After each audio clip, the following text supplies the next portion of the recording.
पाकशाला किस प्रकार का शब्द है? रूढ़, यौगिक, योग रूढ़ या तत्सम? बताइए, पाकशाला किस प्रकार का शब्द है?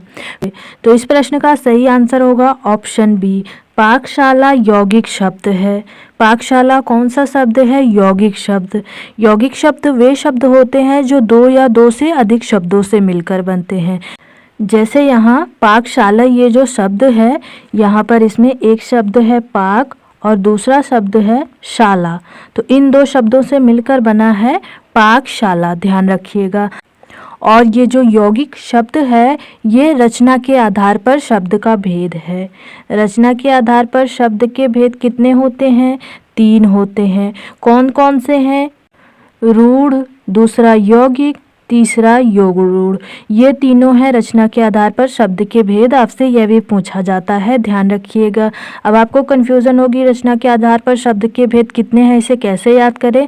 तो रचना में 3 वर्ड है ना, 1 2 3, तो ये ट्रिक समझिए। रचना के आधार पर आपसे शब्द का भेद पूछा जाए तो उसके 3 भेद हैं। रचना में खुद ही 3 वर्ड हैं तो 3 भेद हैं। इस तरह याद रखिएगा। कौन कौन से हैं? रूढ़, यौगिक और योग रूढ़। ये तत्सम जो है, ये उत्पत्ति के आधार पर शब्द का भेद है। यहाँ पर हमारा सही आंसर होगा ऑप्शन बी, ध्यान रखिएगा।